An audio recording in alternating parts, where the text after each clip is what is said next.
अटेली क्षेत्र में पधारने पर माननीय श्रीमान जितेंद्र बघेल जी आए और अपने वक्तव्य दें। जितेंद्र बघेल जी।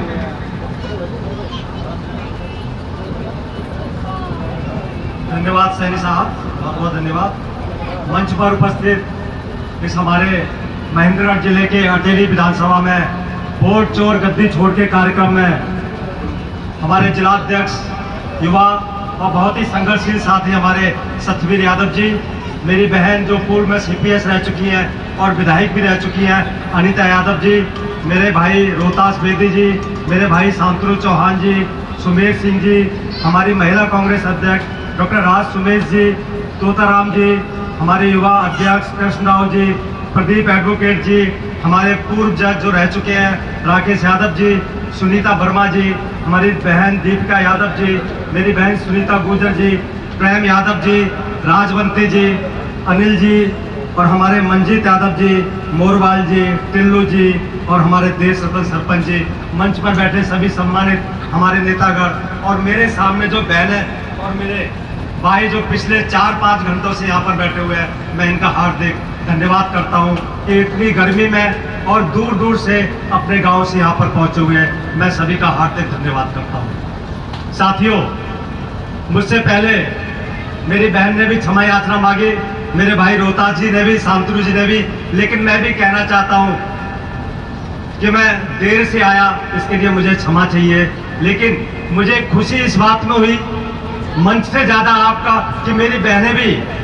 अधिक संख्या में यहाँ पर आई हुई हैं इस ग्रामीण क्षेत्र में, और मेरे जो सामने मेरे बुजुर्ग बैठे हुए हैं वो भी काफी संख्या में यहाँ पर बैठे हुए हैं। वैसे अगर मेरी कोई कमजोरी कहे कि मेरी कमजोरी क्या है, तो मेरी कमजोरी है भाषण ना दे पाना और मेरी खूबी है संगठन को बखूबी चलाना। तो मैं ज्यादा भाषण तो दे नहीं पाऊंगा, लेकिन मैं इतना जरूर कहने आया हूं कि जो हमारी जो ये हस्ताक्षर अभियान जो ये चल रहा है, वोट चोर गद्दी छोड़ का, आदरणीय श्री राहुल गांधी जी ने सभी के प्रूफ दिए, सभी के एविडेंस दिए, उसके बावजूद भी चुनाव आयोग ने आज तक कोई ना तो कोई कमेटी बनाई, ना बोला कि ऐसा हुआ है, जबकि चुनाव आयोग एक संवैधानिक पद है और उसको तुरंत ये जब उन्होंने इतना प्रूफ दिया, चाहे वो कर्नाटक का हो चाहे वो महाराष्ट्र का हो, उसके बावजूद उन्हें तुरंत कमेटी बनानी चाहिए या फिर तुरंत उसकी जांच करनी चाहिए। पहला जो उन्होंने प्रेस कॉन्फ्रेंस किया तब उन्होंने धमकी दी, चुनाव आयुक्त ऐसे बात कर रहा था ज्ञानेश कुमार गुप्ता जी जैसे शायद वो नेता हो, और जब दूसरी प्रेस कॉन्फ्रेंस आदरणीय श्री राहुल गांधी जी की तो उसकी बोलती बंद हो गई और वो प्रेस के सामने नहीं आया। तो धिक्कार है ऐसे देश को और ऐसे चुनाव आयुक्त को कि जिसको जांच करवानी चाहिए लेकिन जांच करवानी रहे, बल्कि भाजपा उसके प्रवक्ता की तरह काम कर रही है।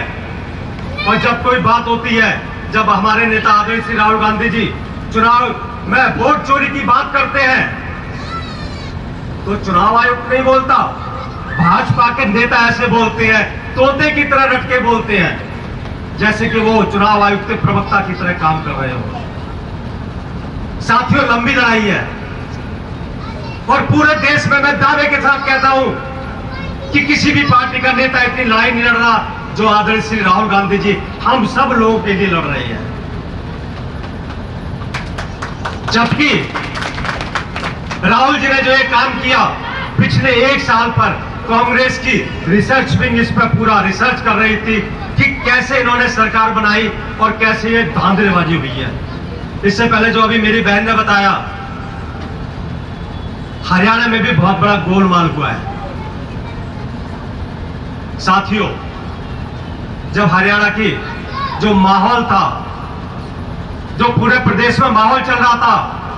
गृह मंत्री खुद आकर यहां बैठ गया हरियाणा में 6 महीने,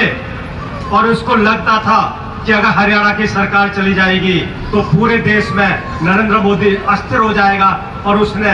चाहे साम दाम दंड भेद करके इस हरियाणा की सरकार को हत्या दिया। हमें ये पूरा हर गांव में, हर गली में, हर मोहल्ले में बताना है